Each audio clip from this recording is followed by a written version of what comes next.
अस्सलाम वालेकुम। प्रोग्राम दोहरा के साथ मैं हूं असद खान और मेरा साथ देंगे इफ्तिखार शिराजी साहब। जैसे आपने देखा, हुकूमत वक्त का बहुत देर से बयानिया है कि फैटफ की अहम तरीन कानून साजी के हवाले से हिज़्ब इख्तिलाफ ने उनका साथ नहीं दिया, लेकिन अब जो बहुत एक इशू उभर के सामने आ रहा है वो नेशनल अकाउंटेबिलिटी ब्यूरो से ताल्लुक़ रखता है।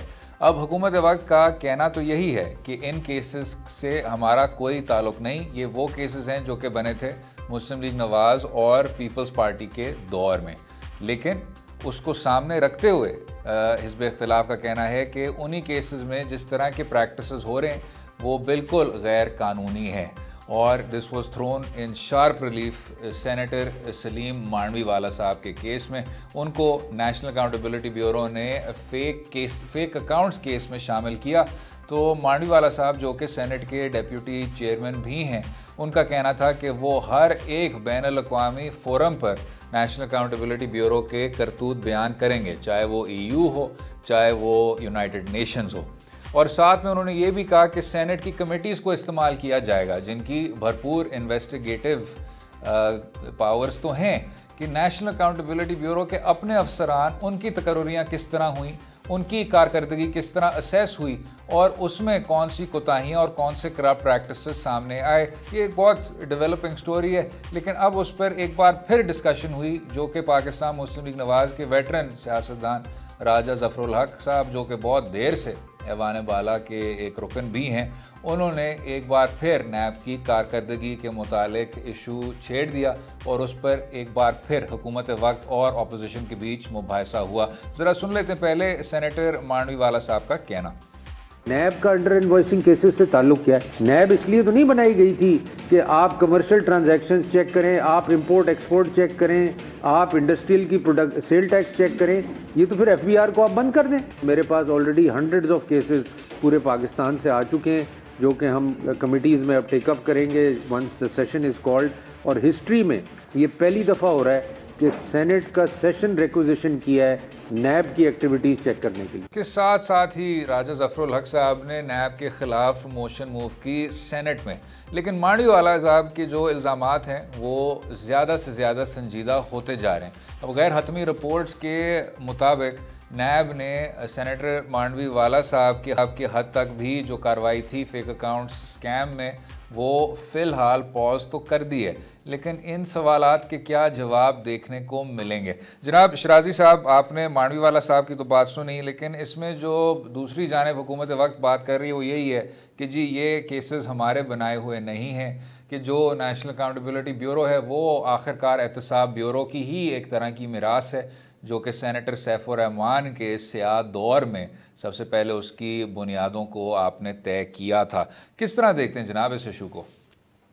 जी असद, बड़ा मज़े का मौजू आपने छेड़ा है। सिर्फ हुकूमत का ये नहीं कहना कि ये केसेस हमारे दौर के बनाए हुए नहीं हैं, बल्कि वो कहते हैं कि चपड़ासी से लेके चेयरमैन तक भी हमारा लगाया हुआ नहीं है। तो मैं समझता हूँ कि आज जब मांडवीवाला साहब ये फरमाते हैं कि जो लोग वहाँ पे काम कर रहे हैं उनकी डिग्रियाँ चेक की जाएंगी, उनकी इंडक्शन कैसे हुई, तो भाई मेरे, या तो जनरल मुशर्रफ के दौर में इंडक्शन हुई, या फिर आपके दौर में इंडक्शन हुई, या उसके बाद फिर मुस्लिम लीग नून के दौर में कोई इंडक्शन हुई होंगी। तो फिर आप कल को अगर इनको इन्वेस्टिगेट करते हैं तो इस मामले में भी आप ही फंसेंगे। गोया कि अगर आपने मेरिट को कंप्रोमाइज़ किया है और कुछ ऐसे लोगों के बारे में आप कह रहे हैं कि वो इंजीनियर हैं, वो उनकी डिग्रीज फेक हैं, तो ये लोग तो फिर आपके दौर में आए, वो मंगी साहब हों या कोई और हों। मैं नहीं समझता कि इमरान खान साहब के दौर में इन लोगों को भर्ती किए गए। पुराने लोग हैं जो बड़े अरसे से नैब के अंदर काम कर रहे हैं, तो ये भी मामला फिर आप ही की तरफ जाएगा।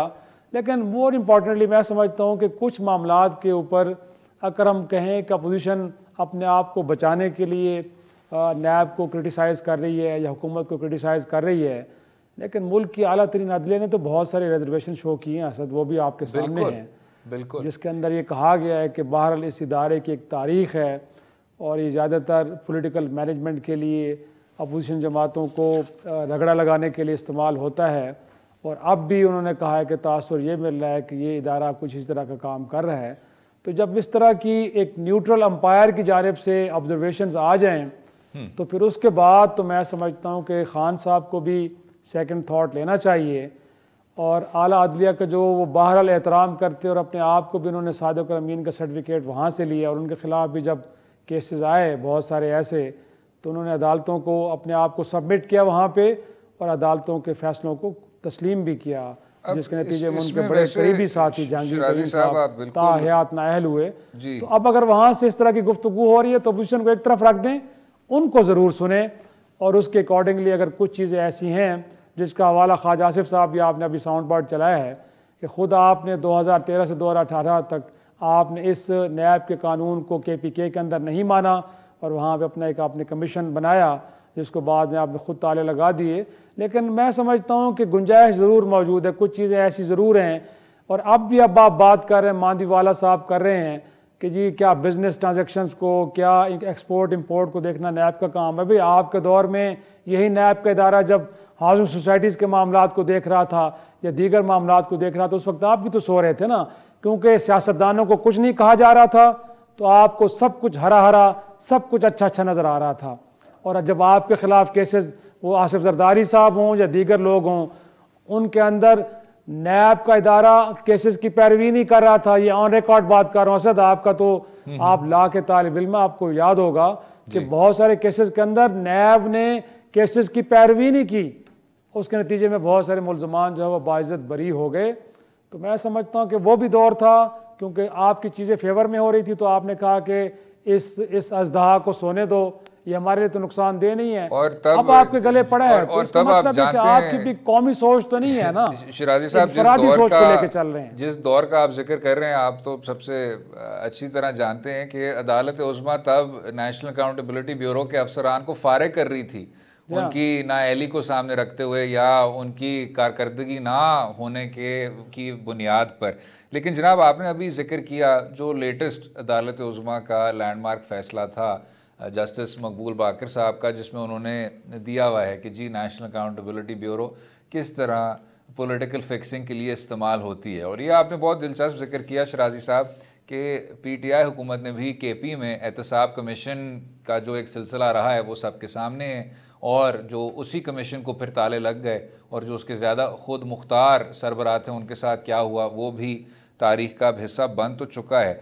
लेकिन शराजी साहब तारीख़ तो ये भी है कि कोई सियासी इंतज़ामिया ने इस कानून को संजीदा तरह से ना तो उसमें तरमीम लाने की कोशिश की है ना तो तब्दील किया। इससे पहले जो पाकिस्तान मुस्लिम लीग नवाज़ की हुकूमत थी इस पर बहुत तवज्जो दी कि हम किस तरह इस ऑर्डिनेंस को तब्दील करें, किस तरह हम चेयरमैन के जो इख्तियारात हैं वो कम करें, किस तरह हम एक कमेटी बैठाएँ और उस कमेटी में मुख्तलिफ अफसरान होंगे जो कि मुख्तलिफ ज़िंदगी के शोबों से ताल्लुक़ रखेंगे, और जब उनका एक अक्सरियत का फ़ैसला होगा तो तब आप गिरफ़्तार कर सकेंगे किसी को। याद रहे कि शायद नैब ऑर्डिनेंस का जो मरकज़ी क़ुव्वत है वो यही है कि चेयरमैन को गिरफ़्तार करने का इख्तियार है।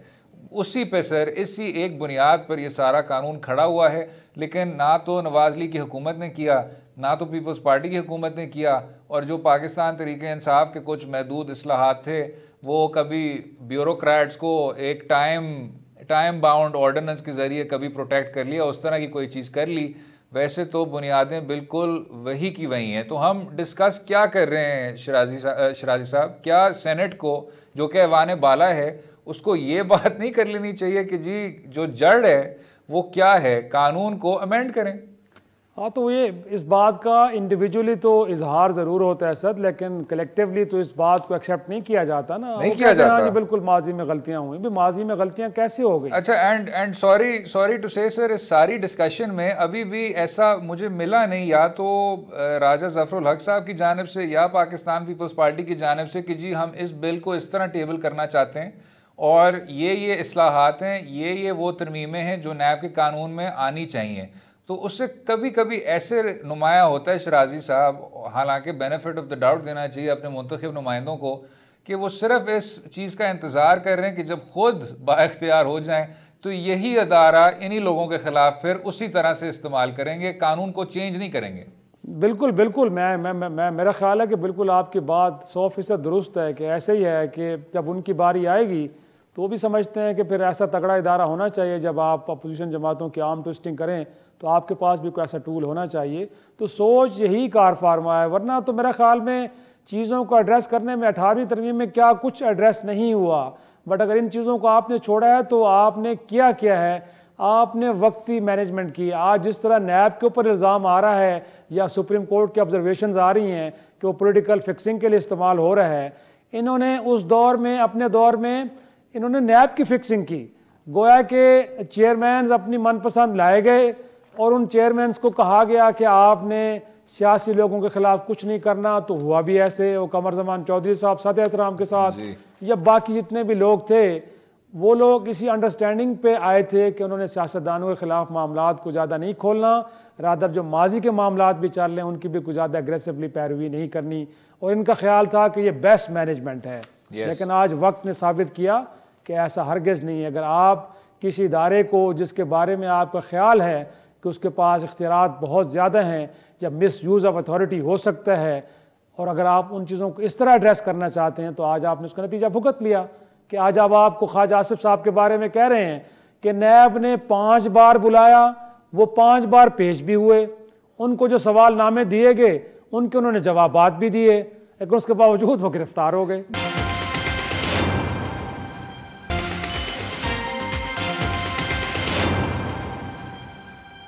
शिराजी साहब, ये एक बहुत बुनियादी एक कानूनी जाविया है और शायद सबको सामने रखना चाहिए कि इसमें कोई इसका ना तो सर है ना पैर है कि आप एक आदमी को इस तरह गिरफ्तार कर लें। आप दुनिया का सबसे संजीदा केस किसी के ख़िलाफ़ बना लें, अगर वो ताउन कर रहा है, इन्वेस्टिगेशन के साथ कोऑपरेट कर रहा है, अगर कोई इम्कानात नहीं है कि वो सबूत को, एविडेंस गैदरिंग को, उसको किसी तरह से डिसरप्ट करेगा, अगर वो फ्लाइट रिस्क नहीं है, अगर उसके फ़रार होने के भी इम्कानात नहीं है, तो जनाब कन्विक्शन से पहले आप आदमी को इस तरह गिरफ्तार नहीं करते।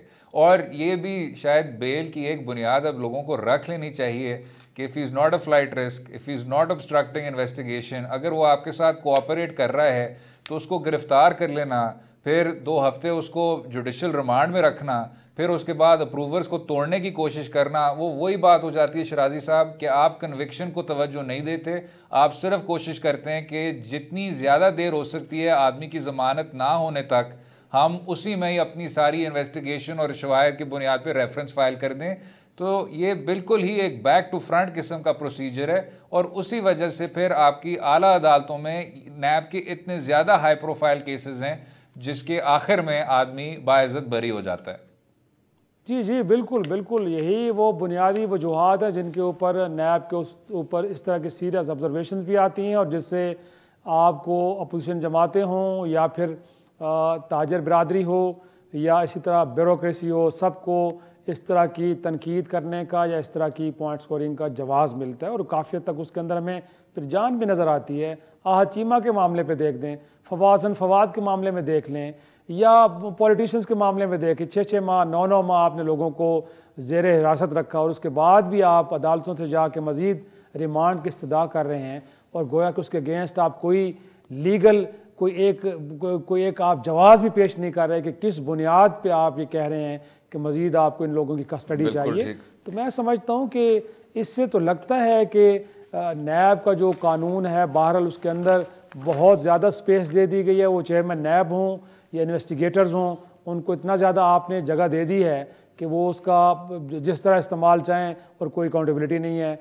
आप तो कहते हैं कि आप गिरफ्तारी के बाद 90 डेज़ के अंदर चीज़ों को आपने मुकम्मल कर लेना है, लेकिन वो भी आप नहीं कर पाते। तो बड़े सवालात हैं असद, उनको ज़रूर एड्रेस होना चाहिए, वरना खान साहब को ये मालूम होना चाहिए कि 5 साल की मुद्दत है, उसके बाद ऐन मुमकिन है अगर हुकूमत परफॉर्म नहीं करती और अगर फेयर इलेक्शन होते हैं और लोग उनको अपना मैंडेट नहीं देते और वो अपोजिशन बेंचों पर बैठते हैं, तो कल को वो भी काफ़ी अफसोस मल रहे होंगे कि काश उस वक्त कहा जा रहा था कि इस कानून को अमेंड कर दिया जाए, उसको मोर रैशनल बना दिया जाए और हकीकत पर मबनी बना दिया जाए, बट उस वक्त उन्होंने भी कान नहीं धरे, तो फिर वो भी विक्टिमाइज होंगे।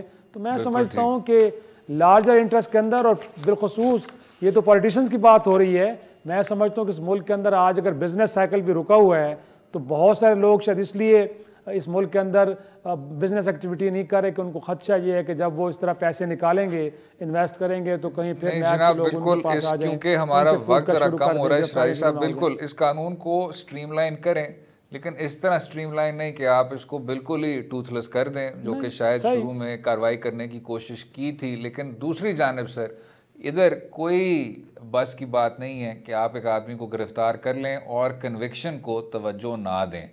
इसी पर वक्फा लेंगे, वक्फे के बाद गुफ्तगू जारी रहेगी इसी मौजू पर। स्टे विद अस।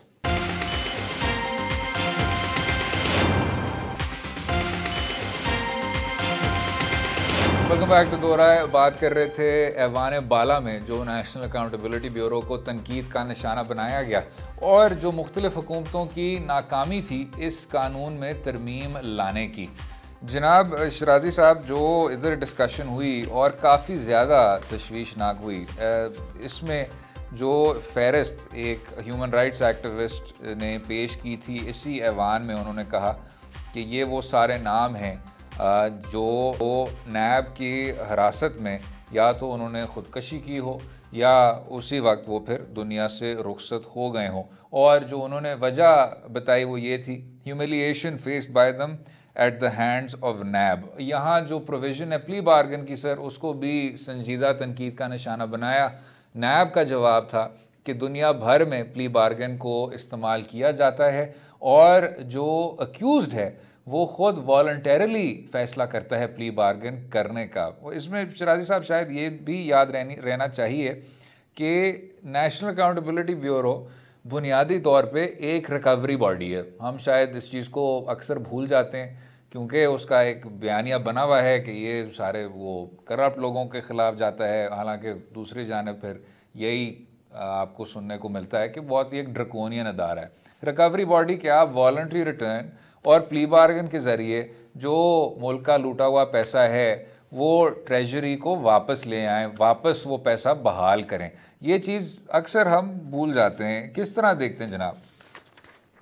असद, इसमें ज़रूर उन्होंने ये कहा होगा, अगर बात सजा देने की नहीं है, बात पैसा रिकवर करने की है। रिकवर करने की बिल्कुल ऐसा है, लेकिन जो प्ली बार्गेन है, जो वॉलंटरी रिटर्न्स की बात हम कर रहे हैं, इसके अंदर जो सबसे बड़ा सुकम मेरे हिसाब से, मेरी नाकिस राय में वो ये है कि बुनियादी तौर पे ये नैब के इदारे ने या चेयरमैन नैब ने असेस करना है कि किसी शख्स ने गोया कि कितनी माली करप्शन की है, उसका वॉल्यूम क्या है और उसको कौमी ख़जाने में कितने पैसे वापस करने चाहिए। और आपको याद होगा कि पिछले दौरे हुकूमत में जो सेक्रेटरी ख़जाना बलोचिस्तान थे, जिनके घर से करोड़ों लाखों रुपए बरामद हुए थे, उनके बारे में भी सबसे बड़ा सवाल उस वक्त ये उठा था कि उस वक्त के चेयरमैन नैब कमर जमान चौधरी साहब ने वो क्या असूल थे, वो उनके पास क्या यार्ड स्टिक था जिसकी बुनियाद पर उन्होंने एसेस किया कि उन्होंने इतनी करप्शन की है और उनको इतने पैसे कौमी ख़जाने में वापस कर देने चाहिए, तो मामला रफा हो गया। तो मैं समझता हूँ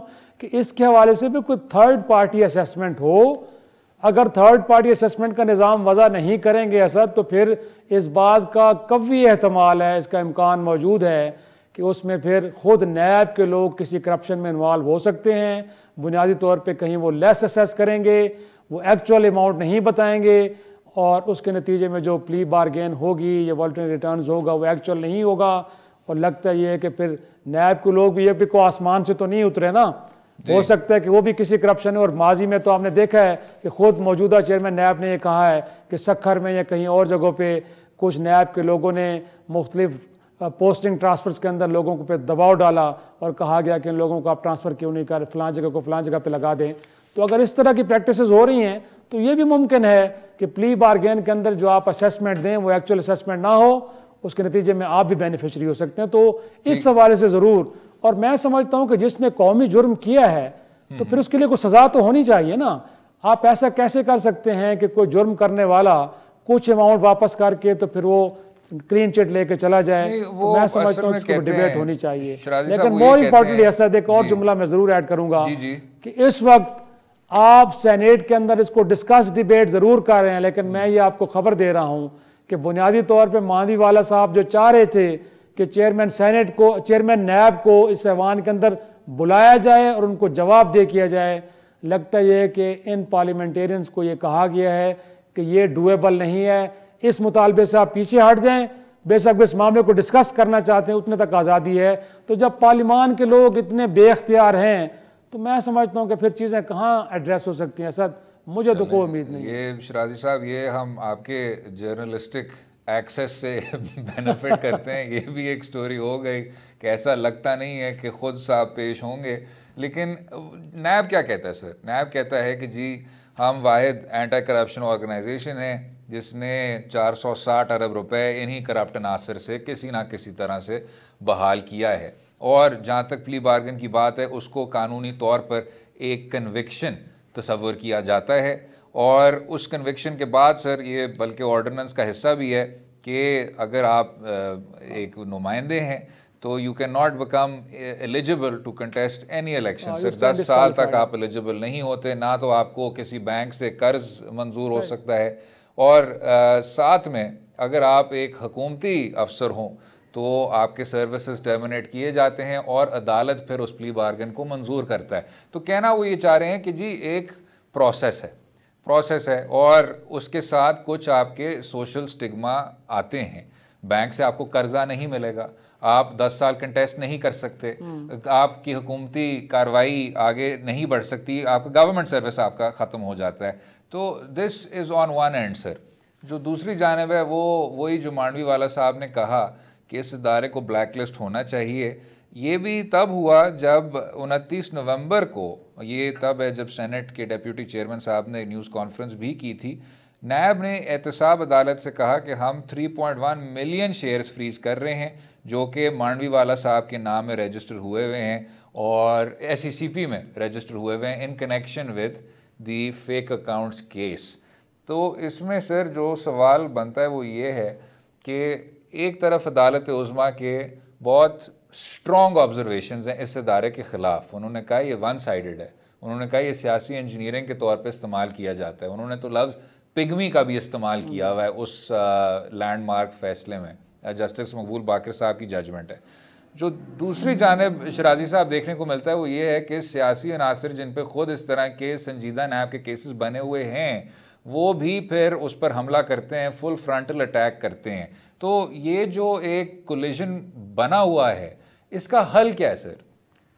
हाल तो मेरा ख्याल में जहाँ जहाँ आपको लगता है अगेन फिर डिबेट होनी चाहिए। यकीनी तौर पे पार्लिमान एक बेस्ट फोरम है जहाँ पे बैठें और देखे जाए और मेरिट पे देखा जाए। और जाहिर सी बात है जब कानूनी नुकात होते हैं, जब इस तरह के लीगल इश्यूज़ होते हैं तो हर पार्टी के अंदर लीगल माइंड के लोग भी मौजूद होते हैं, और अगर नहीं भी होते तो आप जो हमारी लीगल इंटेलिजेंशिया है उसकी सपोर्ट भी, उसकी मदद भी हासिल कर सकते हैं।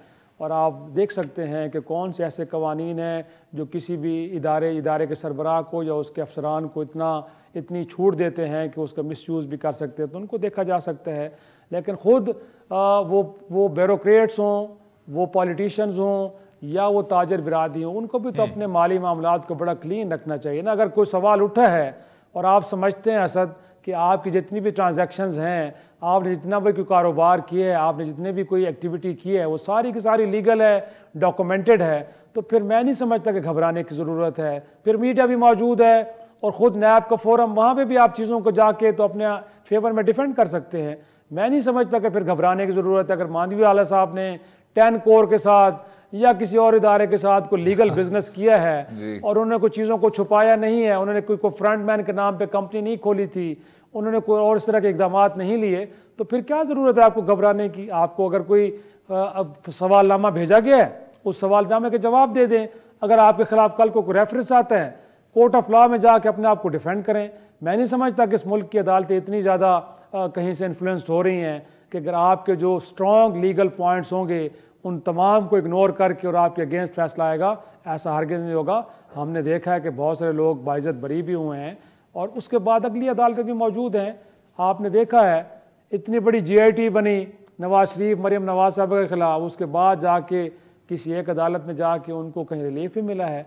कुछ रेफरेंसेस के अंदर उनको बाइज्जत बरी भी किया गया, कुछ के अंदर उनको सजाएं भी हुई हैं।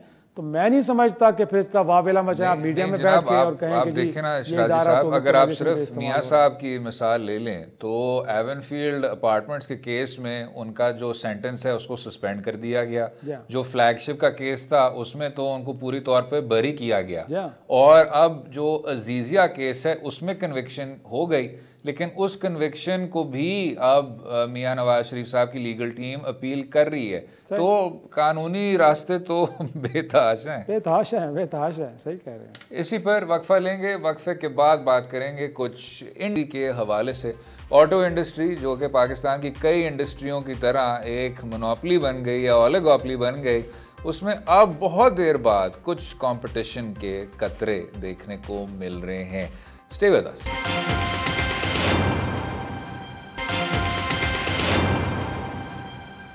बहुत ऐसी इंडस्ट्रीज़ हैं पाकिस्तान में जहां कंपटीशन का कोई नाम भी नहीं लेना चाहता। बेशक चीनी हो, आटा हो, तेल हो, लेकिन ख़ुसूसी तौर पे ऑटो एक बहुत ज़्यादा मुतनाज़ा इंडस्ट्री है।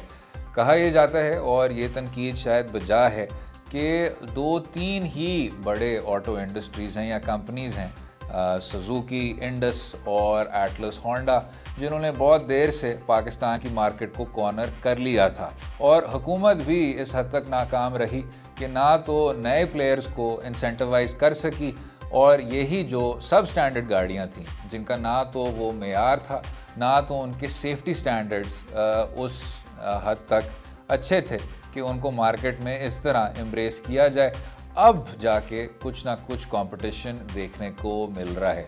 तो शराजी साहब क्या राय रखते हैं सर इस इशू पर? एक मोहम्मद ज़ुहैब जावेद साहब की भी बड़ी अच्छी रिपोर्ट आई हुई थी इस पे कि ऑटोमोटिव डेवलपमेंट पॉलिसी के तहत किस तरह हायोंडाई, किया, यूनाइटेड मोटर्स, ये अब कुछ ना कुछ प्लेयर्स आ रहे हैं। अब तो वो स्पोर्टेज भी इंट्रोड्यूस हो रही है। आहिस्ता आहिस्ता से कंपटीशन में इजाफा तो हो रहा है, लेकिन इस पे तो सर इस पूरी इंडस्ट्री को ओवरऑल करने की ज़रूरत है। क्या कहते हैं? नहीं, बिल्कुल, वो कहते हैं ना कि देर आया दुरुस्त आया। अगरचे इससे पहले 80 की दहाई में भी आपको याद होगा कि वज़ीर आज़म मोहम्मद ख़ान जुनेजो के दौर में एक तो वन डिश की एक पॉलिसी लाई गई थी, और साथ में उस वक्त सुजुकी मोटर्स ने 800 सीसी गाड़ी मुतारिफ़ कराई थी, और कहा यह जा रहा था कि ये गरीब की गाड़ी है, गोया कि मुतवस्सित तबका जो पाकिस्तान का, वो भी ये इस सहूलत को हासिल कर पाएगा। आपको इंटरप्ट कर रहा हूँ शराजी साहब, जुनेजो साहब के दौर में तो कई बहुत ही सीनियर अफसरान को भी बहुत गुस्सा चढ़ा था जब कहा गया कि आप लोगों को भी सुजुकियाँ इस्तेमाल करनी चाहिए। आपको शायद याद होगा। बिल्कुल बिल्कुल बिल्कुल बिल्कुल। लेकिन बाद में आपने देखा सद कि वो गाड़ी भी गरीब आदमी के नसीब में नहीं आई, और वो भी शायद उनकी कुव्वत खरीद से कहीं ऊपर। तो मेरे ख्याल में जो आप एक इजारादारी की बात कर रहे हैं, बिल्कुल 2-3 कंपनीज थी जिन्होंने इजारादारी कायम करके रखी, लेकिन उससे ज़्यादा सितम की बात यह है कि प्राइसिंग को कंट्रोल नहीं किया गया। फिर उसके बाद इन कंपनीज ने अपनी मर्ज़ी से कीमतें मुकर्रर की, इन कंपनीज ने अपनी मर्ज़ी से प्रोडक्शन जो है वो जो रखी कि मुल्क के अंदर डिमांड अगर कुछ ज़्यादा है बट कंट्रोल्ड वे में प्रोडक्शन की गई। फिर ओन का एक बड़ा धंधा था कि गोया कि खुद इन कंपनीज के थ्रू जो डीलर्स माफिया थे वो लोगों को 2 लाख, 3 लाख, 4 लाख, 10 लाख तक इजाफी कीमतों पे, क्योंकि डिमांड थी मार्केट के अंदर और अवेलेबिलिटी नहीं थी, तो ओन का एक सिस्टम लाया गया जिसके नतीजे में लोगों से और पैसे लूटे गए। एक तो ये था। फिर क्वालिटी के स्टैंडर्ड्स जो थे उनको नहीं देखा गया कि मुल्क के अंदर जो गाड़ियाँ बन रही हैं उनके अंदर कोई एयर बैग्स हैं भी नहीं है, उनके अंदर जो मटेरियल यूज़ किया जा रहा है। और ये शराजी साहब, ये तो बहुत एक तशवीशनाक चीज़ है। अगर इसमें थोड़ी सी भी शायद तहकीक की जाए एयर बैग्स के हवाले से, हैंड ब्रेक्स के हवाले से, स्टीयरिंग के हवाले से, तो मेरे ख्याल से आपको शायद उस तरह का बहुत ही डिस्टर्बिंग नतीजा मिलेगा कि बहुत ज़्यादा लोगों की ज़िंदगियां बहुत बुरी तरह मुतासर हुई। अगर आप कुछ बेसिक सेफ्टी प्रोटोकॉल्स बस फॉलो कर लेते, people's lives would be different sir. बिल्कुल ऐसे है। इवन के टायर और बाकी सस्पेंशन को लेके कई हादसात इसी बुनियाद पे असद हुए हैं। लेकिन अब देखा तो ये गया है कि इस हुकूमत ने इस बात को रियलाइज़ किया, बहुत रिलैक्सेशन दी, उसके नतीजे में कई कंपनियां पाकिस्तान में आई हैं जिन्होंने अपने प्लांट लगाए हैं, प्रोडक्शन भी हो रही है। लेकिन अगेन इस वक्त जो और एक बहस असद चल रही है कि ये कंपनीज भी आके बुनियादी तौर पे गरीब आदमी को, जो उम्मीद ये थी कि अब वो लोग भी शायद जो मुतवस्सित तबका है, गरीब तो मैं नहीं कहूँगा, शायद उनके लिए भी ये सहूलत होगी। अब ये भी मिडिल रेंज की गाड़ियों के ऊपर ज़्यादा फोकस कर रहे हैं जी, और वो उनके प्रोडक्शन तो हमें ज़्यादा नज़र आ रही है मार्केट के अंदर, वो तो ज़रूर मौजूद हैं। लेकिन जो छोटी 600 सीसी गाड़ी है या 800 सीसी की गाड़ियाँ हैं, उनकी प्रोडक्शन की तरफ ये कंपनीज भी ज़्यादा फोकस नहीं कर रही। तो मेरे ख्याल में हुकूमत ने जो एक अच्छा इनिशिएटिव लिया है कि इन कंपनीज़ को वेलकम किया गया है कि पाकिस्तान के अंदर आके कारखाने लगाएं, लेकिन उनको इस बात पे भी मजबूर करें कि वो हर रेंज की गाड़ी बनाएं। ऐसा हरगिज़ नहीं है कि आप मिडिल रेंज की गाड़ी तो बना रहे हैं बट छोटी गाड़ियों के ऊपर आप फोकस नहीं कर रहे, तो फिर मामला तो उधर ही रह जाएगा ना। 40-50 लाख की गाड़ी लेने वाले कितने लोग इस मुल्क के अंदर मौजूद हैं जो 10-12 की, आप समझते थे कि 8 लाख की या 7 लाख की गाड़ी आप किसी को छोटी प्रोवाइड कर सकते हैं, तो वो करें। या कम अज़ कम फिर आप वो देखें कि जो यूज्ड कार थी जिनके ऊपर मेरे ख्याल में पीपल्स पार्टी के दौर में बड़ा अच्छा था कि आपने 5 साल तक की गाड़ी को इंपोर्ट करने की इजाज़त दी थी, तो एक फेयर कंपटीशन की फ़िज़ा, खुद जो लोकल प्रोड्यूसर था उसके ऊपर भी प्रेशर आया कि उसने अपने क्वालिटी स्टैंडर्ड्स को भी बेहतर किया और कीमतों को भी कंट्रोल करके रखा। लेकिन बड़ी बदकिस्मती से कहना पड़ता है कि नवाज दौर के अंदर इस पॉलिसी को भी रिवाइज करके 3 साल कर दिया गया। उसके नतीजे में जो एक थ्रेट था लोकल प्रोड्यूसर के लिए वो ख़त्म हो गया। फिर उन्होंने मनमानी की, उन्होंने पुअर स्टैंडर्ड्स भी दिए और साथ में कीमतें भी अपनी मर्जी की मुकर्रर की। तो उम्मीद करते हैं कि खान साहब जो तब्दीली की बात कर रहे हैं, एक अच्छी ऑटो पॉलिसी लेके आए हैं, बट उसके ऊपर अमल दरामद भी वैसे हो जैसे कि वो पॉलिसी है, तो फिर हम समझते हैं कि कीमतें भी नीचे आएंगी और स्टैंडर्ड्स भी अप होंगे और शायद हर आदमी जो ख्वाहिश कर रहा है कि उसके पास गाड़ी हो अपनी, उसको मिल पाएगी। अच्छा जनाब, ये आपने बहुत एक दिलचस्प बात की कि गरीब तबका तो दूर की बात, जो मुतवसत तबका है उसके लिए भी आपने इन्हीं मोनोपोलिस्टिक प्रैक्टिसेस की वजह से सारी मिडिल क्लास को ही प्राइस आउट कर दिया है शिराजी साहब। बहुत ज़्यादा ऐसी गाड़ियां हैं जो कि अब पूरी तौर पर प्राइस आउट हो गई हैं और अब जो आपकी एक किस्म का एक एलीट सेगमेंट है वो ही उनको अफोर्ड कर सकता है। और शायद हम इस प्रोग्राम पे ज़्यादा देर बात करते हैं इसी अदारे की बनिस्बत बाकी प्रोग्राम, लेकिन इस चीज़ को भी sir competition commission of Pakistan के साथ जोड़ा जा सकता है, जहां इतने बड़े बड़े प्लेयर आ जाते हैं, उनका एक गठजोड़ बन जाता है और आप एक मार्केट प्रैक्टिसेस को फिर शिकस्त देते हैं। और जिस तरह आपने ऑटो इंडस्ट्री में देखा, दहाई भर शिकस्त देते हैं और आम कंज्यूमर को सबसे ज़्यादा नुकसान होता है, वहाँ ही हुकूमत को सबसे ज़्यादा इस इदारे को बाइख्तियार करना होगा।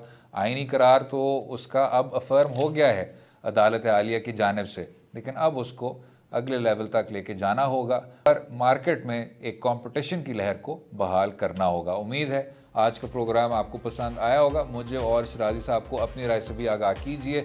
इजाज़त दें अगले हफ्ते तक। खुदा हाफिज़।